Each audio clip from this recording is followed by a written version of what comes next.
Bарлıqlarınızga selam. Bu sabahta решение олимпиадных задач kursu. Bütün sandı arifmetika bölümü. Bütün sanдар takırımdagi esepleri çıgarudy başlayımız. Birinci esep Fibonacci sandары. Fibonacci sandары birinci 0 san 0 teң, birinci san 1 teң. Kelesi sandar sol soňgy ekebiniň gosundusuna teň bolady eken. 0 bolady birinci 0 bolady eken. 1 bolady. 0 men 1'nin kosundusu 1, 1 men 1 soňgy ekebiniň kosundusu. Endi soňgy ekebiniň kosundusu 1 men 1 2 bolt, 1 men 2 3 bolady endi. 2 men 3 5 bolady. 5 men 3 8. 5 men 8 13 bolady. 21. 8 ge 13 kossak 34 bolady eken. Sosun 55 bolady. 89 sol siyahtı жалғасып kete beredi eken. Bizge 0'den 30'ga deyin san berilet. Sol Fibonacci eninci Fibonacci sanı çıgaru gerek. 7-nji bolsa 13 çıguu gerek eken. 7-nji de 13'tür. 0 birinci 2 3 4 5 6 7-nji 13 bolady eken. Bu жерде numerasiya 0'den başlalıp жатыр. Bu жерде n30'ga deyin barlığını жазып çıgууга bolady. Bir listke жазып koyup indeksin sol berilgen san indeksi bolady.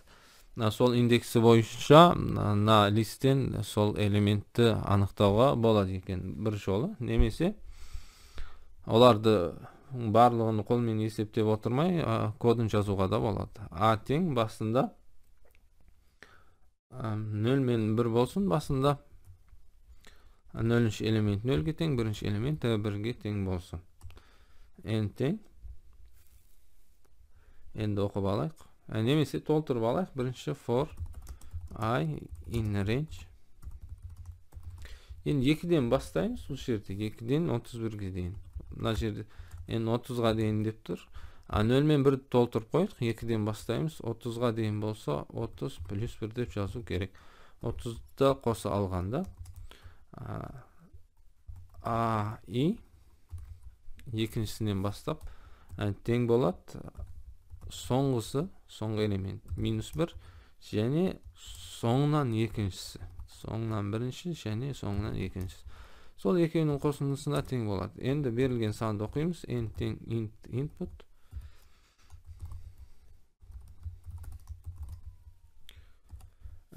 Sol nomerde sol orunda turgan Fibonacci sany çıgaramyz. Print A N.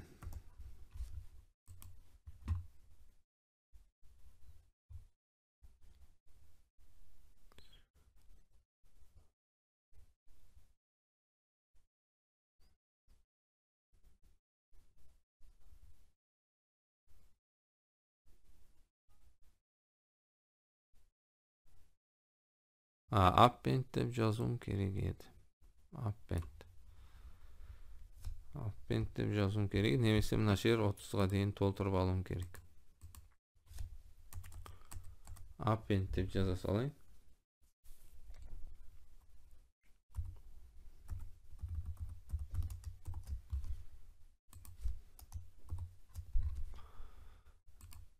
Endi göreyik. 7 bolsa 13 çıguu gerek. Endi dürüst bolgan syapty. Tekserүүge jiberemiz.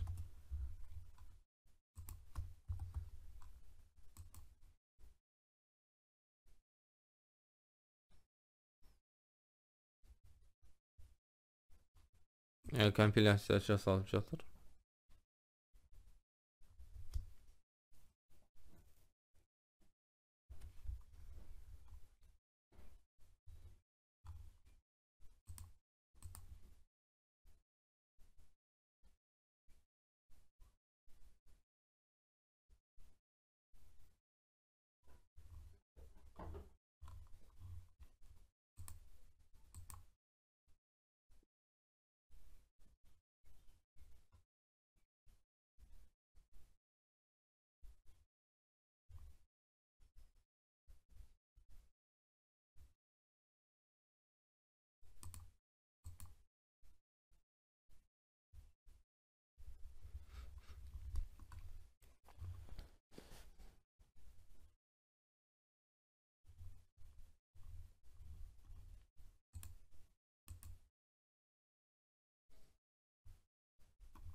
accepted deydi. Mına eseptin şeşimi kabullandı.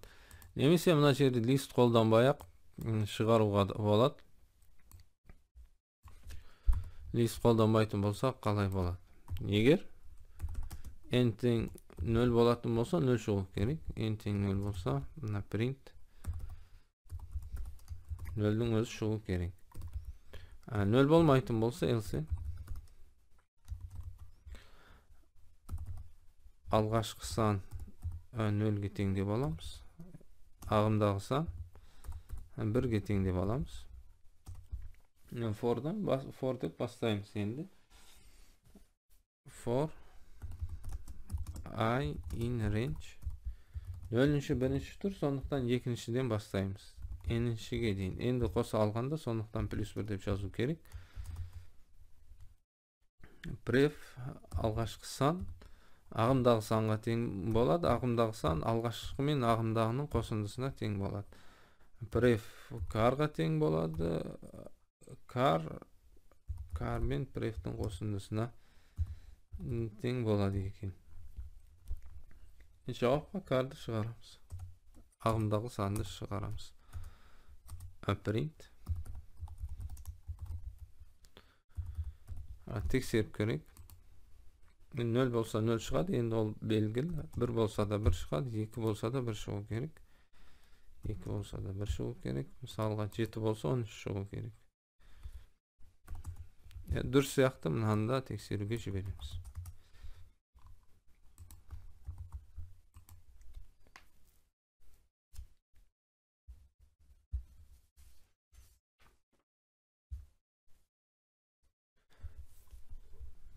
Accepted deydi. Yani mына жерде if деп жазбау үшін былай істеуге болады екен. Pref пен card жаздық.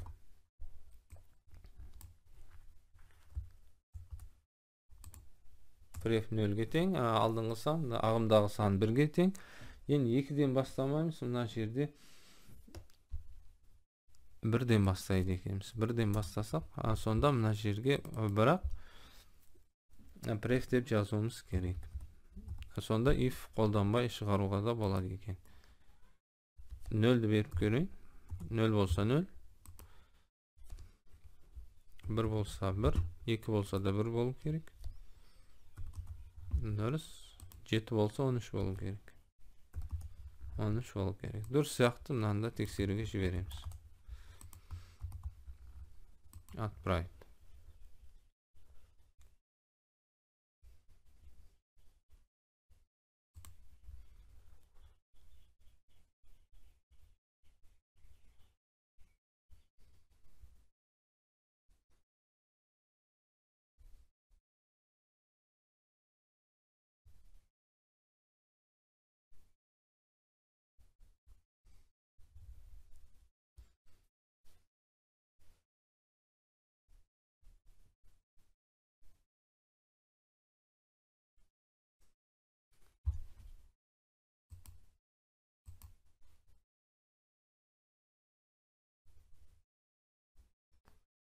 Мынау да қабылдан.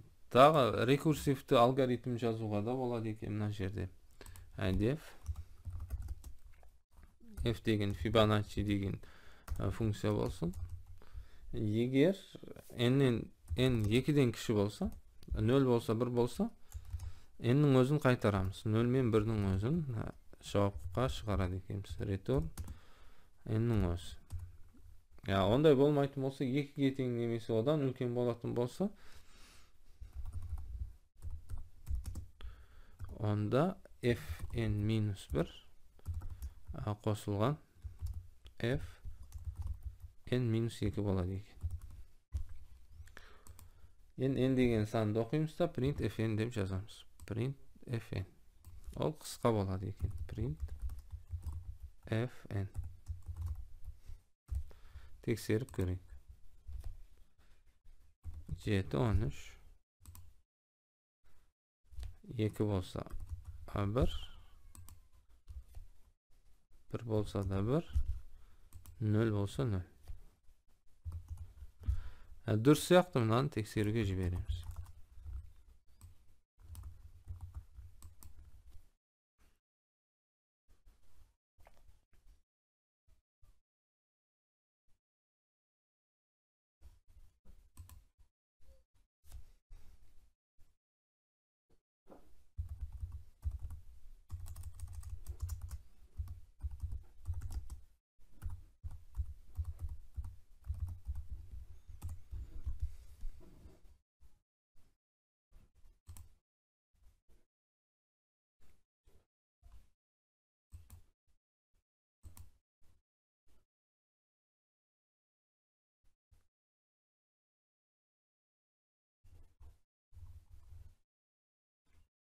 Mına şeşimde kabuldandı. Fibonacci sandarın sikl menен есептемей formula менен есептеуге де болады екен. O bir болады. Сонда күрделік ол формула менен де есептеп көрейік. Формуласы бұлай болады екен. Бізде түбір асты 5 қатысады көп жерде, сондықтан 5 деп қоя салайын. F дей салайын. F5 деген. Түбір асты 5. 5-тің түбірі 1 бөлінген 2.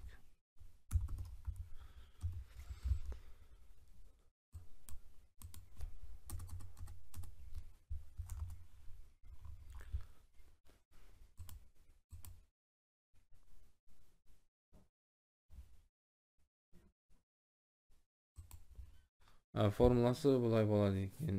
Bir қосылған түбір асты 5, он f деп белгілеп алдым. F деп жаза салам.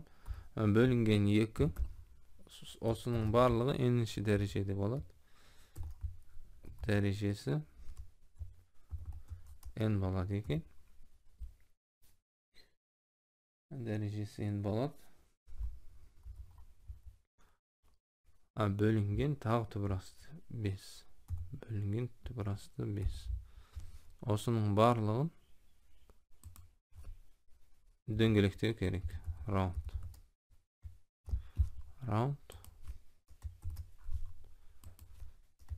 Тексеріп көрейік.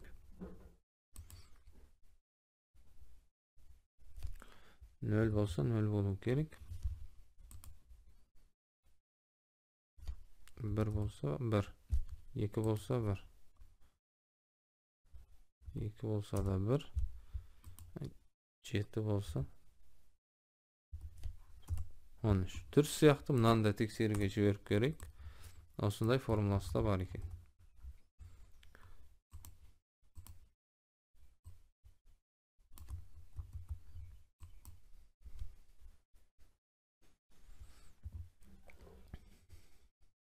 Accepted deydi, kabuldandı. Mına şeşimde kabuldandı.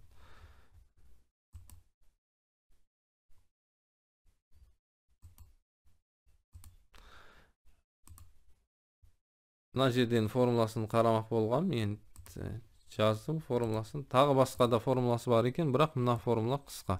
Дәл осының мына жерде минус болады. Мына жерде тағы минусы бар. Бірақ ол жерде round емес int болады екен. Солай шығарып та көрсек болады. Int. Ең соңында бөлеміз. Мына жерде минус болады. Минус. Bir азайту түбір асты 5 бөлінген 2. Осының барлығын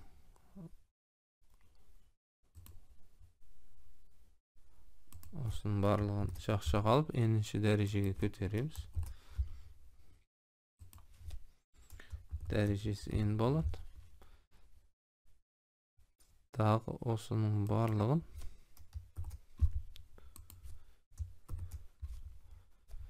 бөлеміз. Түбір асты 5-ге, f-ге бөлдік. Int болды.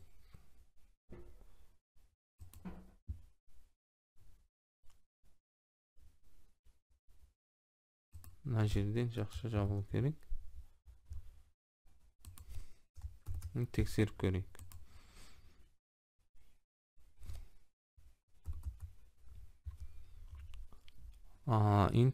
Int қай жерге қолданып қалды сонда?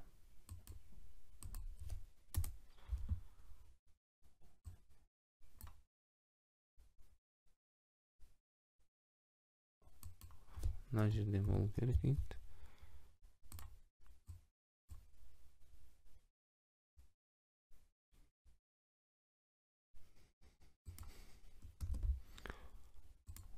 Мына жақша 2-ге бөлу үшін, мынау дәрежеге көтеру үшін, мына жақша 2-ге бөлу үшін дәрежеге көтеріп алдық. Мынау жақша int'in жақшасы.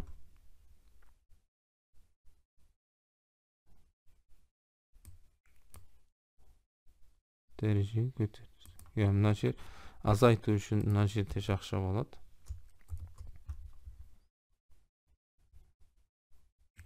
Azaytып болған соң бөлеміз f'ге.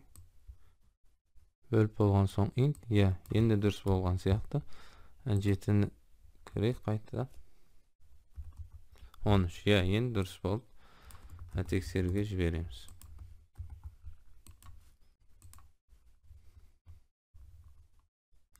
Мына жерде осындай формула тұр. Соңғы жазғанымыз мына формула. Одан алдыңғы жазғанымыз сол оңай болады екен қайта. Мына accepted, мына шешімде қабылданды. Мынаны жаба салам. Келесі есеп Fibonacci сандары 2 дейді. Бұл жерде есептің шарты қандай? 8 деген сан Fibonacci саны болатын болса, деп бірді шығару керек, және оның реттік номерін жазу керек. 8, мына 1, 2, 1, 1, 2, 3, 5, 8 тұр. 6-шы орында 8 тұрғандықтан 6 деген шығу керек. 8-ден соң 13 болады. 10 деген сан Fibonacci сандарының қатарында жоқ. Сондықтан 10 деген сан берілсе 0 деп шығару керек екен. Мына жерде ең үлкені қаншаға дейін? 1 миллиард 200 миллионға дейін сандар беріледі екен. Кодын жазайық. Бізге бір сан беріледі, n деген сан. Сол сан Fibonacci сандарының қатарында бар ма, жоқ па, соны анықтауымыз керек. Екі түрлі шешім жазуға болады екен. Қосымша лист қолданып, немесе қолданбай. Мына бірінші есепте Fibonacci сандары 0-ден басталып еді мына жерде. Ал мына жерде мына келесі есепте енді 1-ден басталып жатыр. Бірінші сан 1-ге тең. Ана жақта 0 сан 0-ге тең деп басталып еді. Бірінші және екінші сандар, алар 1 мен 1 болады екен. Екеуінің қосындысы, соңғы мына лист соңынан бірінші элемент, соңғы екеуінің қосындысы, және соңынан екінші элементтің қосындысы n-нен кіші болған жағдайда олардың қосындысын листке қосып отырамыз. Append i-1 қосылған i-2. Олардың қосындысын қосып қойдық. Енді if бізге берілген сан сол листтің ішінде Fibonacci сандарының қатарында бар болса, print 1 дейміз. Print 1, бар деген сөз, және оның реттік номерін шығарамыз. Индекс n. Жоқ болса 0 деп шығарамыз. Else print 0 деп жаза саламыз. Тексеріп көрейік.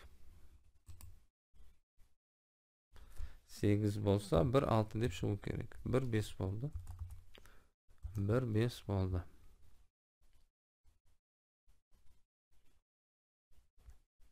Мына жерге 0 де қосып қояқ, сонда 0-ді қосып қояқ. Сонда 1 6 болады.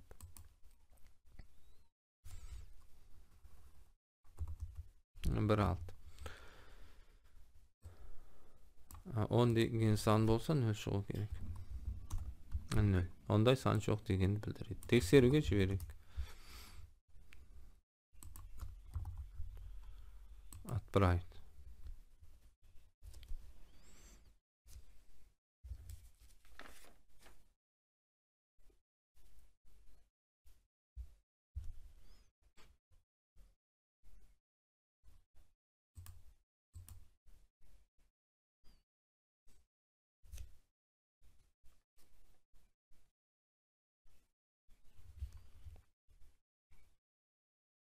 Бармай қалды. Қайттан басайық.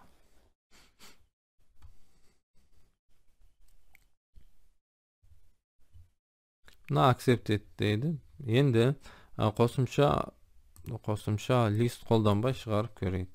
Қосымша лист қолданбайтын болсақ, Şu жерде екі айнымалы қолданамыз. Pref car немесе AB деп жаза салайын. AB тең 1 мен 1.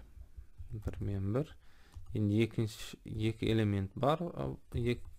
Fibonacci сандарының қатарында A мен B-ның қосындысы. N-нен кіші немесе тең болса, онда A мен B-ны жаңартып отырамыз. A B-ға тең болады. Ал B болса A мен B-ның қосындысына тең болады. Соңында i-ді арттырып отыруымыз керек. Индекс қажет бізге. i-ге 1-ді қосуымыз керек. Соңында егер b деген санымыз n деген санға, басында берілген санға тең болса, онда print 1. Print мына тұр екен, соны жаза салайық. Print 1. Және индекс болмайды енді мына жерде. Бұның өзі болады, немесе жоқ, оның индекс қажет бізге. Индекс i деп жазуымыз керек, i деп жазуымыз керек екен. 10 мен 8-ді беріп керек. 10 болса 0 болады. 8 болса 1,6 деп шығу керек. 1,6. Я дұрыс сияқты. Мынанда тексеруге жібереміз.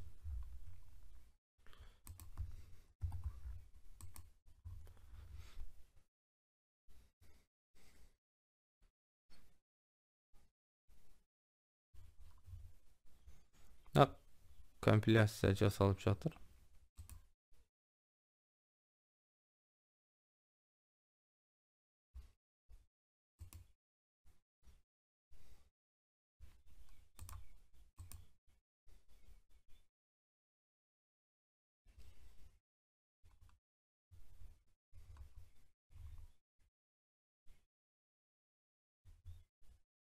Қабылданды дейді. Мына есепте шықты. Енді факториалдар деген есеп екен. Келесі есепте бізге қарапайым факториалды білеміз. Мысалға 3 факториал болса, 3-тен 1-ге дейінгі сандардың, натурал сандардың көбейтіндісі болады екен. Мысалға бізге 3 факториал дейтін болса, арасында бір бос орын бар екен. 3-ті аламыз. Сосын одан 1-ді азайтамыз 2, одан тағы 1-ді азайтамыз 1. Сол 1-ге дейінгі сандардан көбейтіндісі 6 болады. Енді мына жерде 2 леп белгісі болса, 2-2-ден азайтады екенбіз. 9, 7, 5, 3, 1 деп. 9-дің өзін аламыз. Одан 2-ні азайтамыз 7 болады. Одан тағы 2-ні азайтамыз 5. Одан тағы 2-ні азайтамыз 3. Тағы 2-ні азайтамыз 1. 1-ге дейін жалғасады 2. 1-ден кіші сан болмау керек. Мына көбейтіндің ішінде 0 немесе теріс сандар. Осылардың барлығын көбейтіп шықсақ 945 болады екен.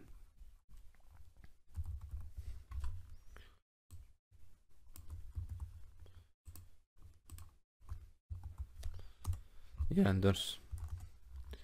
Ya 10 3 rет faktöriyel belgisidir. Lep belgisi. 10'dan başlayımız. 10 3'te azaytamız 7.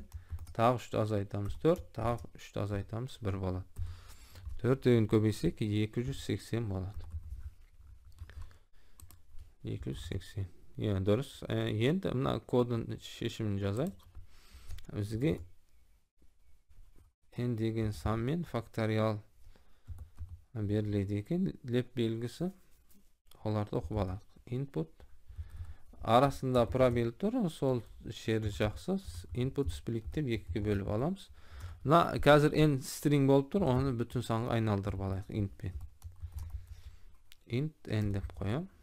F ол жерде леп белгілерінің саны қажет, бізге ұзындығы деп алсақ болады. Len f деп қояйық. Енді көбейтінді үшін бір айнымалы p тең 1 деген айнымалы алайық. Сіздегі n деген сан 0-ден үлкен болса, мына цикл қайталана береді. Азайтып отырамыз. P-ны p-ға көбейту керек. birinchi n'ning o'zini ko'paytamiz. So'sin endi f'ga kemitib o'tiramiz. So'ngda javobni chiqaramiz. Print bu.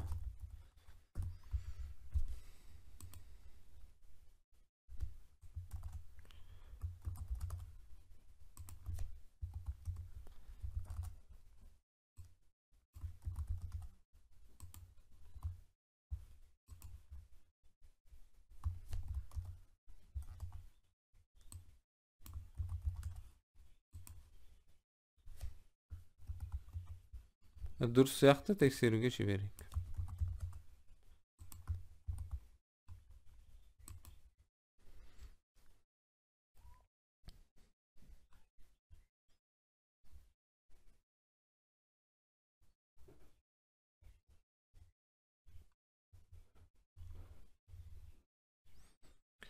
Тексеріп жатыр.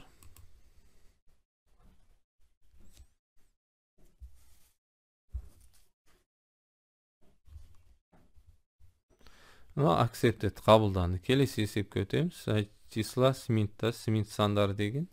Смит сандары ол құрама сан болады екен. Құрама сан болу керек. Және оның цифрларының қосындысы, оның бөлгіштерінің бөлгіштері емес, оның жай көбейткіштерінің цифрларының қосындысына тең болу керек екен. 202 деген сан болса, 2, 0, 2 бар, қоссақ 4 болады. Оның жай көбейткіштерге жіктеген кезде оны 202-ні 2 мен 101 болады. 2, 101, мына 4 цифраны қосқан кезде де 4 болады екен. Сондай болса, ол Смит саны болып табылады екен. Ондай болмаса, Смит саны болмайды. Бізге 20-ға дейін натурал сандар беріледі. Олар 4 пен миллион аралығында болады екен. Bir жолда 20 данаға дейін натурал сандар беріледі екен. Мына жерде 4 сан тұр. Солар мысалға 4 Смит саны болады. Сондықтан 1 деп тұр. 20, 17 Смит саны болмайды екен. Сондықтан 0 болып тұр. 202 Смит саны болады екен. Сондықтан 1 тұр. Мысалға 4, 4 Смит саны болады екен. Өйткені 4 деген цифрларының қосындысы да 4-ке тең. Ал өзінен басқа 4-ті жай көбейткіштерге жіктеген кезде 2 көбейту 2 болады. Олардың цифрларының қосындысы да 2-ге 2-ні қоссақ, ол да 4 болады екен. 202 тұр. Мына жерде оның айтылған 20-ны көрейік. 20-ның цифрларының қосындысы 2 болады. Ал жай көбейткіштерге жіктеген кезде 2 көбейтілген 5 болады екен. Олардың қосындысы 4, 9 болады. Бір-біріне тең емес. Сондықтан ол Смит саны болмайды екен. Ондай жағдайда 0-ді шығаруымыз керек. Есептің шешімін жазайық. Бұл жерде бізге бірнеше функциялар қажет болады. Оларды бөлек жазып алайық. Жай сан ба, жоқ па, оны анықтайтын. Өйткені Смит саны болу үшін жай сан болмау керек. Оны анықтайтын. Санның цифраларының қосындысын анықтайтын функция қажет. Және бізге санды жай көбейткіштерге жіктеп, олардың цифраларының қосындысын анықтайтын тағы бір функция қажет болады екен. Үш функцияны жазамыз. Сосын программаның негізгі бөліміне өтеміз. Def isPrime. Жай сандар жай сан ба, құрама сан ба анықтайтын функциядан бастайық. isPrime n.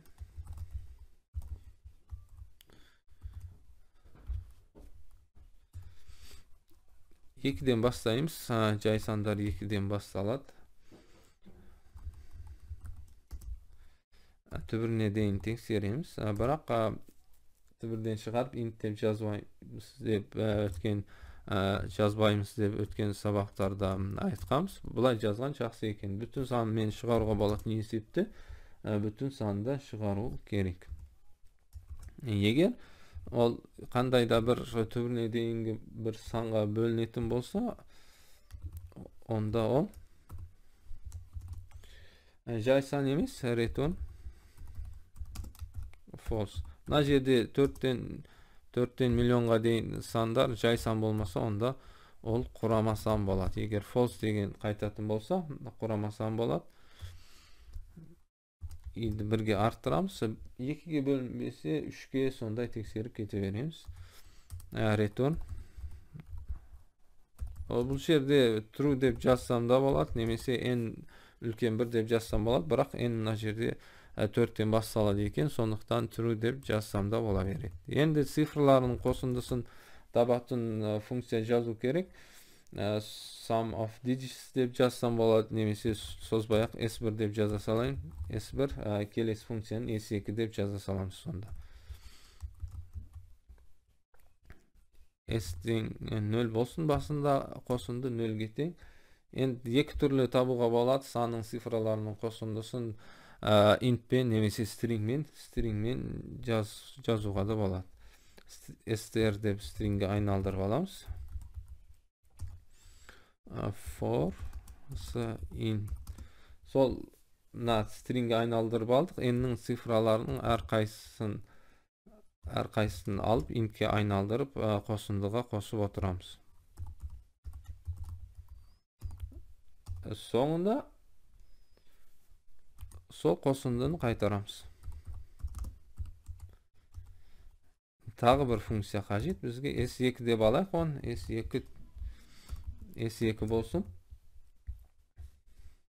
Bu yerde de koşundyny anyktaw kerek. Jay köbeýçişlerge jiktep solardyň sifrlarynyň koşundysyny anyktaw kerek. Jay köbeýçişler bolgandykdan ol da 2'den başsalat. Tübürge deyin baramyz. Tübürge deyin.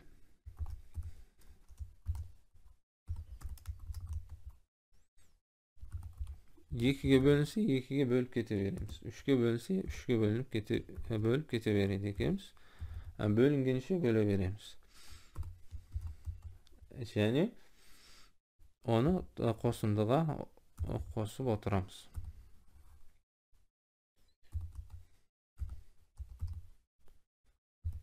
Mına jerde ol sanyň özüne emes, sanyň sifralarynyň koşundysy kajat. Sonduktan S1 dep koydum. S1 jogardagy mına funksiýa. Sanyň sifralarynyň koşundysyny tabatyn funksiýa.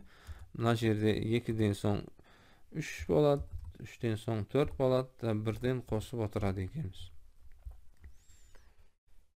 Eger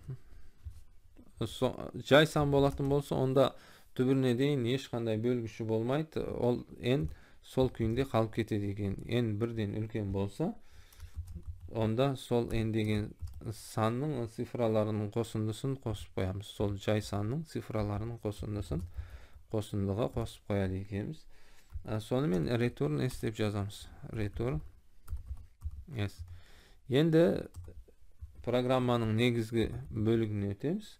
Berilgen sandарды okuýmyz. A list map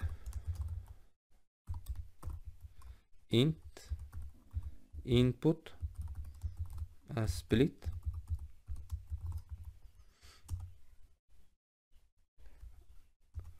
for I in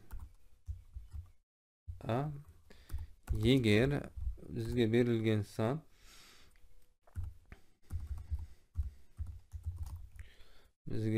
san kuramasan bolsa, jaýsan bolmasa,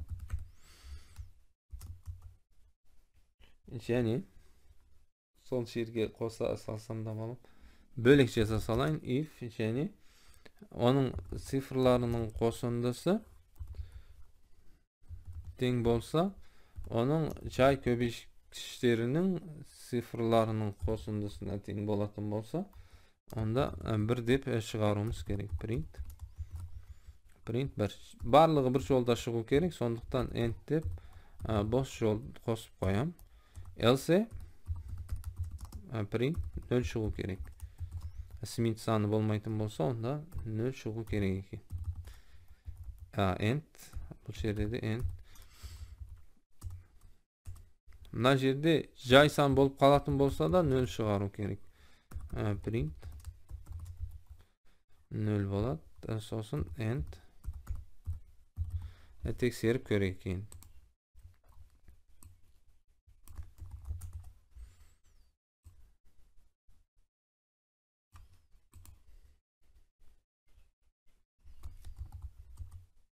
Nol bolup kaldı. Barlygy 0 bolup kaldı.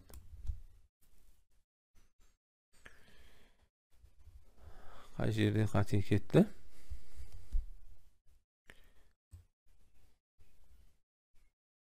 Not siyahtı. Return false. Return true. S1 n s null n teng ister n forsa in n s plus n return s s teng null i teng 2 while i ötübürge deyin barad while n i'ge bölünse endi i'ge bölüp oturamız және sifirlarının qo'shimchasini qo'shib oturamiz. Birni qo'shamiz, eğer ol jay san bolsa onda n'ning sifirlarının qo'shimchasini qo'shamiz. Return ya mana jerde return s bolu kerak. Return s qolib qo'yibdi. Qo'shimchasini qaytaruv kerak. Ya endi durs siyoqda endi tekshiruvga jiberuga bo'ladi.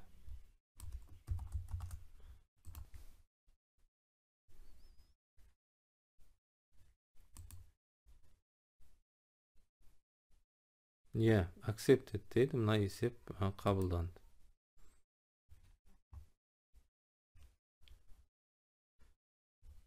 Bugungi sol kelesi sabahda qolgan esepтерди chiqaramiz. Sog' bo'lingizlar.